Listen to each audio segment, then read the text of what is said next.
Yeah, so thank you very much for inviting me, Sean. I'm a fellow countryman of Sean's, of course, from Leitrim, as you can hear from my lovely accent. When I first came to Ireland, Sean said to me that in Leitrim they sell the land by the gallon rather than by the acre, and it was pretty true, really.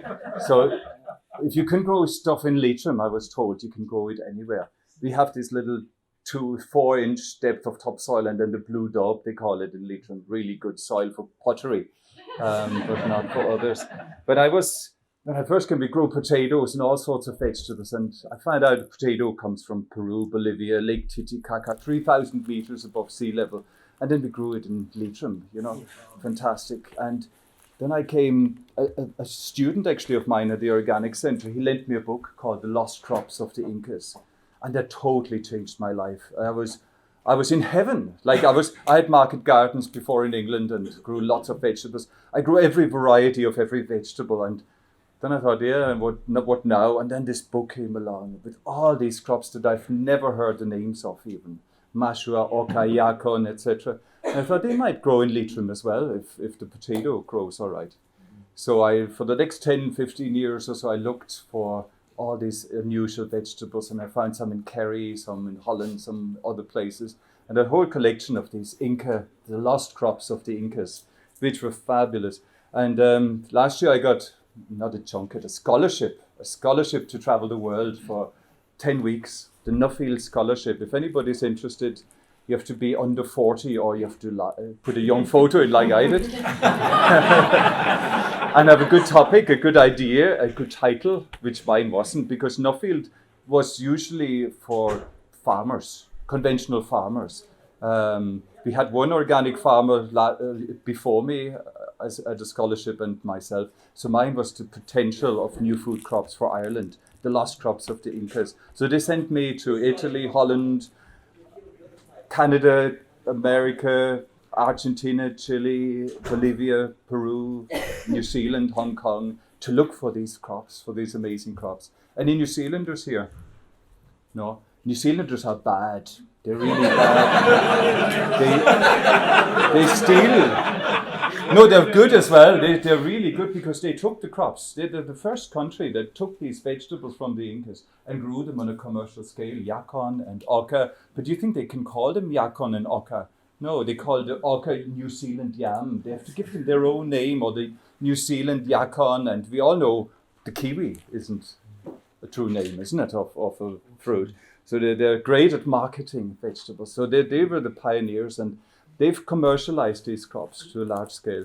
But they are amazing. They can grow up in the Andes. They can grow in Leitrim and Cork and Kilkenny and in New Zealand, because of the high altitude, the moving. So that's the lost crops of the Incas. And the Nuffield is, if anybody's interested, next Friday is the Nuffield Conference, where all the scholars give their 12-minute presentations on their travels. But it pays for the 10 weeks of traveling around the world, and it's well worth. And they're looking actually now a little bit for more different people, not just dairy farmers. So you'd have a good chance with a biological thing to come in. So that's the plants I'm talking about. That's Yacon. This is a super plant, super vegetable. And that one is? No, don't go down the list. That's a Jeruselem artichoke. The first 4 are the Inca vegetables and the last 3 aren't. So the first 4 come from the mountains of the Andes. Yacon, Orca, Mashua. I have pictures here. So the Yacon grows like that. They are edible tubers here, and then they have all the knobby tubers there, which are for reproduction. I have a tuber from last year, 16 months old, and it's still perfect because there's no growth point. It doesn't want to shoot like the potato does, so it's great for storage forever. That's the Orca, and I'll talk more about him afterwards. And Mashua. Mashua is the plant for Leitrim. If anybody's in Leitrim, it likes wet, poor, dauby soil. Thrives like wildfire. If you live in the dry east, it mightn't be as good there. So great for us. And Tarvi was a great find I found in South America. It's Lupinus mutabilis. It's an edible lupin for sale in Cusco, in all markets, in anywhere. and they make it into a flour, into a paste. Apparently one of the healthiest foods that you can get. Again, a legume from the pea and bean family. The plant that is the best plant of all is, I didn't actually see in its native state. That's a North American plant, Jeruselem artichokes. It is by far the best, and I'll go on more about it because it'll save the world. It's so important. Can I see hands up who's ever eaten Jeruselem artichokes? Oh, loads of you. And you know the nickname of it as well. The other one, I mightn't have time to talk about it, is Chiagulan. Grows perfectly well in Ireland. Do you know it? It's the immortality plant. Apparently they found a tribe in China which lived through all ages up to 90, 100 years, while the neighboring tribe didn't. The difference was that they drank Chiagulun, the immortality tea, 3 times a day. And I have it growing in a greenhouse. It's like wildfire, it grows. It was illegal to bring it in, the herb, for some silly reason, isn't it? But it's a wonderful plant. It suckers out and very easy to propagate. And then you have wasabi, which is the most important vegetable in the world. 300 euros a kilo or so. Very difficult to grow. I killed 2 plants, so you have to actually specialize in it to be able to grow that. How did you kill them? Just died. It grew like the nicest plant ever, and then I looked around the next week and it was just flopped. Yeah, very sad. The Incas were the most amazing plant breeders in the world. The Incas, up to 1533 or so, when Pizarro came and annihilated them in the most cruel fashion, they didn't know the wheel. They didn't invent the wheel. They didn't have iron or steel. They didn't have a Bronze Age. They'd never used animals for draft, for working, for ploughing. But yet they were the most amazing architects building Machu Picchu and the most amazing plant breeders in the world. They had that inherent faith, and they still have it. The Quechuans are the direct descendants of the Incas, and they believe in the Earth Mother, in Pachamama. And I think we need to get that a little bit back, that sense of belonging, that connectedness with the earth. And it's actually a living being for them. The Earth Mother is alive. Like we heard all the microorganisms, all the beings in it, but it's a living being, it's a sentient being in itself. And they honor it on a regular, every few months they have a festival to give something back to Mother Nature, Earth Mother. So that's the Quechuans. The Quechuans, they're the direct descendants, I said, and they're the last people that still produce and grow these plants, that kept them alive. So we have to give thanks to these people, because that wealth of food products that they created, the Incas, so many years ago, is still there, only because of those farmers in remote areas. And when I was up in the Andes, I felt I was back in Connemara in the west of Ireland. They still have the same technique of growing potatoes than we did during the famine years. You probably don't know that, all of you, but some know. In Ireland, the drills going down Connemara, the steep mountain slopes, there was manure placed on the soil, potatoes on top of the manure, the soil folded on top of it, yeah? And then earthed up. They do that in the Andes now. Exactly the same technique than in Ireland's 1840s. And they have the chakitakla tool, and some of you might remember the Irish loy.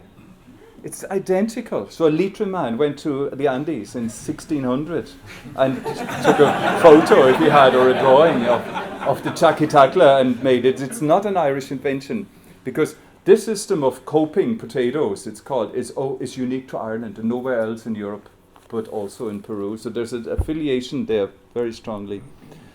So the Incas also, the terraces they built partly to support the mountains from erosion and to grow. They had 1 million hectares of terraces built to feed the empire. They had an irrigation system built into it, watering system throughout. They were just the most unique people. And that was my favorite place in the Andes. It was possibly the Inca research station. Moray terraces, perfectly circular terraces, each they're spanning about 1,000 feet in height. So what the Incas did, they went to all the countries they conquered all around South America, and they collected the wild seed, the wild potato.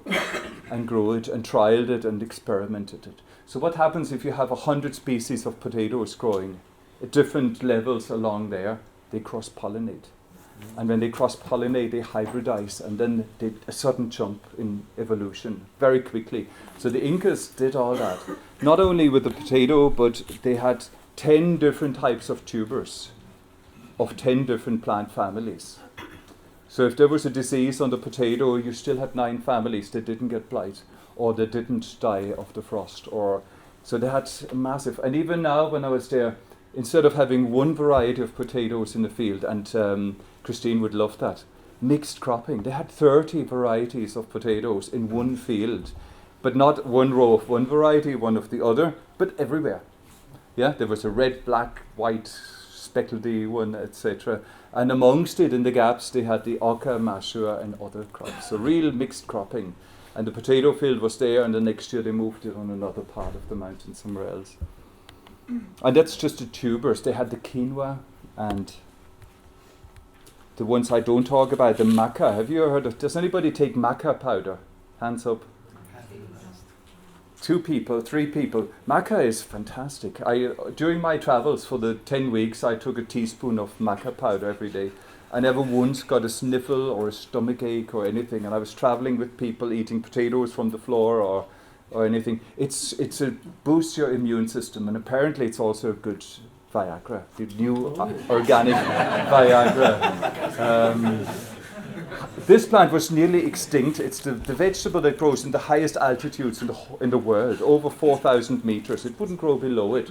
I tried it in Leitrim, actually, at that size. It doesn't get big, but it was nearly extinct. There was only a few farmers growing it, and now it must be a fake, because every health food shop, even super values, absolutely everywhere you see Maca powder around. So it couldn't just have been produced that much. Not a crop for us, though, unfortunately. And we all know quinoa. Quinoa, probably in the southeast, but it's grown in Holland on a commercial scale. It's a good crop. And do you grow it? Where is that? In the Netherlands. In the Netherlands, yeah. Oh, I might have met your son then, because we had organic quinoa in Holland when we were there. Yeah. Brilliant. It's a great crop. And so food diversity, we all know we're kind of silly the way we produce food nowadays. There's 3 crops that produce 50% of our global requirements for protein and calories, which is crazy. Rice, maize, and wheat. We know about wheat being in trouble. So many people have gluten allergy, rightly or wrongly, or the way wheat has developed and evolved and the inputs that are needed to produce it. Rice, the biggest issue in the world is water. Yeah, and rice needs a lot of water. When we were in Texas on our travels, for 3 years it didn't rain in that area, so they couldn't grow rice. But as soon as they got water again, they grew rice again with flood in the field, taking all the stupid things. So there are crops that can be adapted to areas, even poor areas like Leitrim. If you imagine that, it's quite... Is the reason for the gluten intolerance for wheat, is that the reason that it's GMO? It could be many reasons. The question was the reason for gluten allergies in people, why it has increased. It could be the desiccation, the spraying of glyphosate on it 2 weeks before harvesting. That could be one reason. It could be the overbreeding of the crop or the fungicides, or it could be really just the wheat. I don't know. The type of gluten itself is also an issue. The gluten itself, the way that yeah. breeding has gone. The way that it has evolved and been bred and hybridized and GM, it could well be, yeah. So there's 150 crops commercialized worldwide, but we could have 7,000 different species of plants that we could. And it was great to hear Christine saying we should eat 30 vegetables, and I don't eat 30 vegetables, greens. I must do it though. It's easy in a way. Climate change is the big issue. The crops that we grow, if the climate changes and it's dependent on certain climate conditions, we need to increase our diversity in order to get these niche crops that can fill the gaps for when the main ones fail, which probably will happen more and more nowadays. So the crops that I'm talking about, the 2 crops that I think will change Ireland, or possibly are Yacon and Jeruselem artichokes. I passed them round. There's a good bit of weight. That's 1 out of 10 tubers from one plant. So one plant can produce 10 kilos or more of Yacon tubers. Jeruselem artichoke equally, you get up over 10 kilos per plant. That's 100 tons a hectare. I have 13 different varieties of Jeruselem artichoke trial this year because one of the problems is the knobbliness, isn't it? That they're kind of not easy to manage. So Yacon, who knows about Yacon? A number of people, not many though. Yacon is again from Peru. It originates in Peru. Smallanthus sonchifolius. It grows in Ireland perfectly well. In Leitrim, I have it in a tunnel. In Cork, it grows really well outside and produces a massive yield outside. So in between, depends where you are. In Kilkenny, that's a field of Yacon in Kilkenny. Do you know Pat Fitzgerald from Beotanics? He has about 1 or 2 hectares of Yacon in production at the moment. And he invested probably €1 million in Yacon processing. Now, why he does that is it's the plant which has the highest fructooligosaccharides. Do you know that? Fructooligosaccharides, FOS. What they do, it's a sugar that bypasses your stomach and goes into the large stomach and activates everything. It's the best food for the microflora. While you never put on weight, apparently. It has 1/4 of the calories. Isn't it a gorgeous field of it? As far as the eye can see. Does it get attacked with disease or? And that's the beauty of all these crops. They're new crops, or old crops in a way, but there's no diseases, no specific pest or disease that affects Yacon or Jeruselem artichokes. The main selling point will be the syrup. It's a syrup it's a sweetener. It will be used as a sweetener that doesn't put on calories, and that's actually good for you. So can you imagine a sweet ingredient for your cakes? That's healthy for you and not bad. And we might lose well, not all of you, but I might lose my belly a little bit. And with all the fructooligosaccharides in it. So it's a no-brainer. And what Pat wants to do is he wants to sell it to industry. So in a few years you get Coca-Cola sweetened with Yacon syrup, maybe. It's also very good for people suffering with stomach problems like Crohn's disease and other illnesses. That's where the fructooligosaccharides kicks in. Sorry, do you eat it like that rather than like a potato or? Yeah, you eat that tuber that goes round. You have to peel it. Apparently, there's something bad in the skin. You peel it, and the best way of eating it is raw. In South America or in Peru, it's sold as a fruit. It's with the fruit. It's never cooked. It's always eaten raw as a fruit. And it's delicious. It tastes like a melon and pear. If you want to, you can take a bite if you peel it off as you pass it on. I thought it was like a sweet potato then. It's not at all like a sweet potato. At all. Pear. Pear, kind of a hint of melon and very juicy, crunchy texture to it. When I travelled around in New Zealand, it's produced commercially. So I went back to buy in New Zealand, and the woman who marketed and got it popular, she suffered from a disease similar to Crohn's disease, and she heard fructooligosaccharides and the healing effect, and she takes a teaspoon of it every day, and it has totally cured her. She was on like 30 tablets. She couldn't keep any food down. And within a month or so, she was reducing the intake of tablets. And she still has to take it regularly, or she'd know when it comes on. So it has a lot of potential health benefits, which are scientifically proven even. So it's really going to be an exciting crop for it. Is it grown from a tuber or from a seed? Yeah, so the way you grow it is you harvest those tubers and you split up. That's the edible tuber, and that's what they call the stem tubers.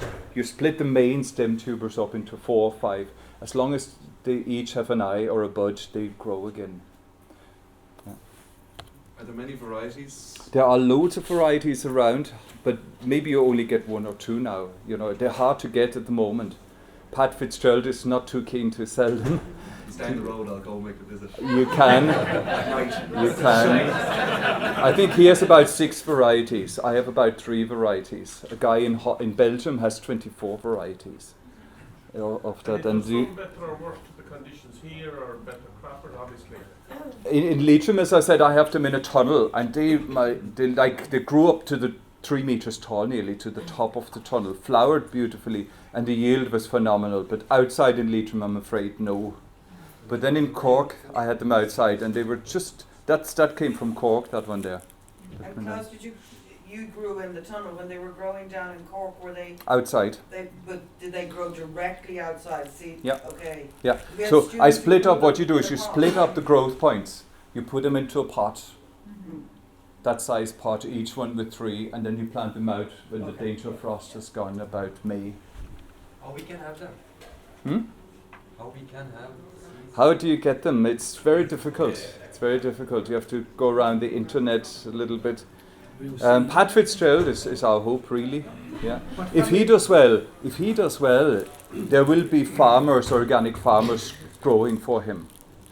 Like if he invests €1 million for the processing, and I show you how profitable they are. What plant family are they? Hmm? What plant family are they? They're the Compositae, Smallanthus, sonchifolius. See it on the little flowers there, sunflower-like flower. He's not yet, but he will be for the Yacon, because any health food that you produce has to be organic, really, at the end of the day. You can buy it in powder form, as in tea, but the best is to eat it fresh and raw. And even if they go on about the syrup, once you make it into a syrup, that fructooligosaccharide, the good stuff, converts to fructose and sucrose. So from the it's not as good as the real thing that you eat fresh. So it's ideal for people suffering from diabetes and stomach problems. I mentioned all that. It can reduce the cholesterol level, strengthens the immune system, and inhibits the production of toxins in your body. And yeah, weight loss, I don't believe any of that stuff. Yeah, but it's a it has less, only a quarter of the calories as a normal sugar has. So from that point, but don't think you eat that and we lose weight from it. Really, I would never claim that. So is it a profitable crop? De Week, do you know that in Holland? De Week, it's a Dutch organic grower in Holland. No. He specializes on Yacon, and he makes €122,000 a hectare. A potato grower here will make about €5,000 a hectare. If you reach 40 tons of potatoes, you break even. I think anything on top is a profit, and that's true figures. Like you get 70 tons a hectare easily. That's 7 kilos per square meter. That's not much. You'd get at €2 a kilo. He sells it wholesale, even. That's 140,000 profit. The harvesting costs are much higher than potatoes. 15,000 euros is high. Like for potatoes, it'll be a fraction of that price because you can be machine harvested. You have no seed costs because you split them up. Yeah, you don't have to buy new stuff. So how does he harvest them if you can a machine harvest them? Probably an undercutter. It's tricky enough. It just takes much longer. A lot of handwork. Because it's a fruit. A lot of handwork. Because it's a fruit and it's softer. It cracks, like it's so vigorous. Like you see it wants to nearly explode with all the water and moisture in it.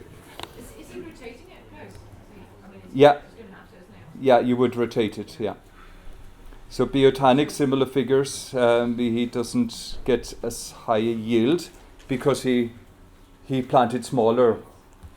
He had only 2 buds, while the Dutch ones, they had a bigger rootstock. That makes a big difference in yield. I forget about that. Second crop is Jeruselem artichoke, and I don't know why we don't grow it on a large scale. It is the crop. Do you know you can eat it raw?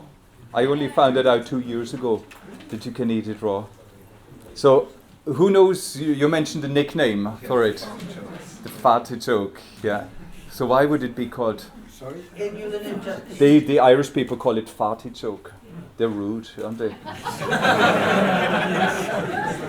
Because I can't explain that. No. The inulin is indigestible, and in some people will support a bacterial production of loads of gas, to the point where my son Explosion. requested me, don't give me any of those before school, because he was literally in pain. So that's not digestible, that inulin.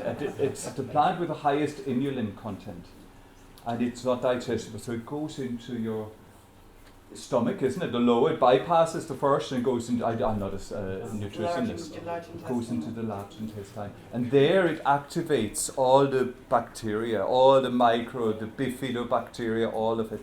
And people that haven't got many of them yet, it kicks in big time. And you'll suffer it. You'll curse me, actually. For a few weeks, you'll say, this idiot Klaus told me to eat those, and I'm dying. But keep at it, eat it, and after a week, you have all the bifidobacteria, you have a healthy gut, and you have no more side effects at all. I promise you that. But a week. But the first pains are sore. And you have to isolate yourself maybe a little bit.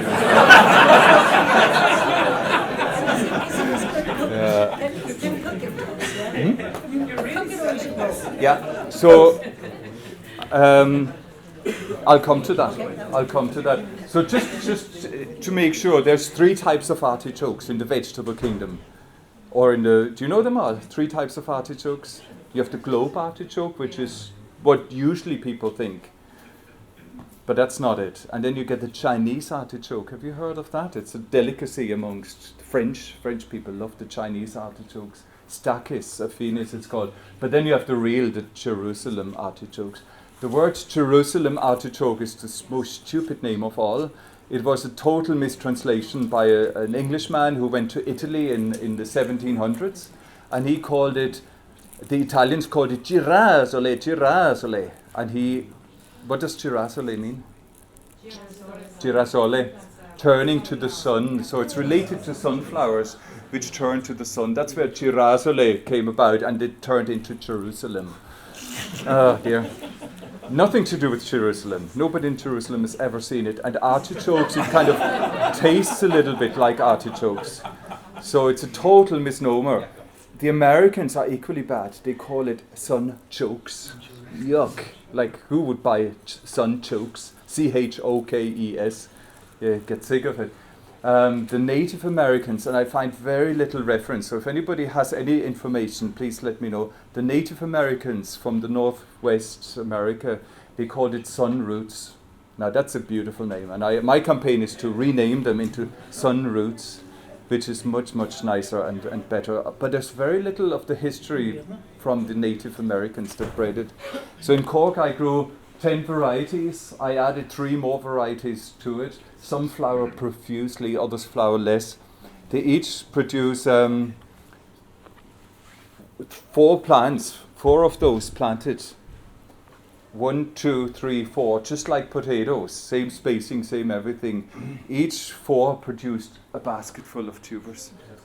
Like 3 times as much as potatoes would. Imagine, it's absolutely crazy. Actually, you treat them as a perennial and keep them in a plot for around. Yeah, I grow them in the same bed every single year. For the last 15 years I have some But you have to clear no the big rotation. place, otherwise you get small little ones. Yeah, so I dig it thoroughly, and I dig it again thoroughly 3 times, and then I replant in late February or mid-March, up to mid-March. I replant, and then I choose the smoothest tubers for selection, the best ones. Have you got a variety that has more? Because I have 3 or 4 different varieties, and they all just get knobblier and knobblier. No, I have fantastic varieties. Yeah. I have one which is completely smooth, like. Okay. And I don't have the name of that one. I smuggled some in from Germany, from a supermarket. In Germany, in a supermarket, they're available as the diabetes potato. Yeah, they're in every supermarket now, because diabetes, everybody seems to get diabetes nowadays. And it's the best food for diabetes. So they're actually called diabetes potatoes in supermarkets. So I bought a little packet with cling film over it, sorry, forgive me for it, and planted those 6. And they yielded 3 times as much as the others, and they're perfectly smooth, and they didn't grow too big, and they were full of yellow flowers. So even as an ornamental, they're brilliant. But I don't know the name. Can you eat the flowers? I don't know. Presumably though, Klaus, keeping same with diversity, do you keep growing nonetheless some of the less productive ones, whatever, just to keep them up? Yeah. I grow. I'm going to build up the collection. Right. Anybody who has a named variety, please give me one. Yeah. Okay. So that's they're delicious roasted. They're nearly nicest roasted or raw in a salad, grated with carrots or other vegetables with it as a crisp. Can you imagine a healthy crisp? Any business man who wants to go into business with me, I'm bad at business, but I'll do the growing or whatever. The Germans make a poutine out of it, like the Irish did with the potato. It's good, and you can buy it as flakes for muesli and etc. And as a syrup. And of course the Germans have to take it too far. They make an organic vegan dog food snack with Jeruselem artichokes and honey. Like, that's taking it too far, isn't it? But it's becoming popular. And inulin, you mentioned inulin. Inulin you can buy separately, so it could also be possibly used as a functional food, meaning people grow it for food for the food industry as an ingredient. Yeah, and we mentioned that. Thank you for that earlier. It can be used as a forage crop for farmers. I weighed it. We produced 45 tons, 4.5 kilos per hectare per square meter, 45 tons of green foliage, if cut like in September when it was still edible. They're doing research at the moment about it. The calcium phosphorus ratio isn't the best, but otherwise it would be perfect as a forage crop for Will it cattle. affect the cattle in the same way as the humans? Maybe. We have a problem with that, don't Maybe. Give them more willow. Birds attack it, the crows attack it. There's no disease, no pest that attacks it. Yeah, it's a completely, and even with crop rotation, same bed every year. But just if you're a small scale gardener, make sure that you plant it at the back of your garden, because it's 2-3 meters tall some, so they'll shade the crop behind it. So it's always at the back of the garden. Keep it there forever. Klaus, you don't have any slug problems with it? Slugs come at the very beginning when the shoots come out, the first few weeks. But then they're over. Once they pop out, And they with the grow. actual No, tubers? no. they? Rats with don't go for it? in the field, maybe no. Well, like with any, Yeah. it wouldn't be different to potato and carrot and anything else. The Russians seem to do a lot of research on Jeruselem artichokes. They find it has antifungal properties and also natural herbicidal properties, that it keeps a bindweed even at bay. They plant it in heavily infested weedy areas, and they find it displaces bindweed and scotch grass. Does it then have an impact on any vegetable crops planted in its proximity? It would, nothing would live with it, It's not a crop that you can intercrop, so you need to have a space away from it, definitely. You couldn't think of, like with others, you can mix your vegetables together. That's too strong. That'll outcompete. So you don't need any weed control really at all. You don't need any weed control. Once they come up, you earth them up once like potatoes, and then goodbye. Ignore it. In Bundoran, I grew them, all the 13 varieties in Bundoran, right next to the sea, on a field of rushes. There was a dump of an old compost heap from the community gardeners that I spread out on. I trimmed the grass down, put that compost weed stuff that thick on it, and stuck the tubers in it. I didn't dig, I didn't do any work, and up they came. And I think I hoed it, and then I left it and harvested. So it's a very, very easy crop. Don't You need to support them then. support depends. During the windy time. Depends. I didn't support them, and yes, some blew over, but that wasn't the end of the world either for me. Now, that is why I think it'll make it into popularity. I think Chagas, the Department of Agriculture, and all these bodies should pay farmers to grow Jeruselem artichokes. Jeruselem artichokes take twice as much carbon out of the atmosphere as a mature forest does. I say that again. Jeruselem artichokes take more carbon out of the atmosphere than a forest does. Leitrim, we're going to be planted up by these idiots with citrus spruce plantations, as if that would be a good thing. instead of having natural woodlands or whatever. So we have one argument here: plant Jeruselem artichokes to combat climate change. That is an amazing fact, and you can see it when they grow. They grow. You can watch them grow nearly leafy, 3 meters tall, as dense as anything. When are they fit to be harvested? When are they ready for Very late in the year. Now, end of October. I think there's still growth in them in October. You can wait till now, till the 1st of November. You can leave them in the ground, dig them as you need them, or you could store them in boxes of sand or whatever you want. Tend to kick off again in February. And then they kick off again in February, March, yeah. And does frost bother them, like? Sorry? Frost? Does frost No, bother them? no, no. Nothing. Nothing would matter. It's true, isn't it? Anybody who's grown them knows. And even for paper pulp, it's the equivalent of 5 hectares of forest, the paper pulp that you can make with it. Another great use in Russia, they use it. Slane, I forgot to say, I work as an organic trust inspector, so I go around organic farms and looking at it, so I see wonderful things. And in Slane Castle, I saw that. They have these Jeruselem artichoke wildlife corridors, about 20 meters wide, about 200 meters long, all over the farm, probably for pheasants or whatever. But for birds, can you imagine teeming all the kind of creatures in amongst it and running around? I thought that was absolutely amazing. They have that for 30 years. Their maintenance is they top it in February, top mulch, and can you imagine the carbon in that soil? I must actually go back and take a sample, a soil sample. All that growth has been mulched and dropped. They never harvest the artichokes there. It's for wildlife. Yeah. No, it's a wildlife corridor. It's for birds. Once they mulch, it grows again? Oh yeah, yeah. But the tubers will become smaller and smaller and smaller and smaller because the one should have taken the space.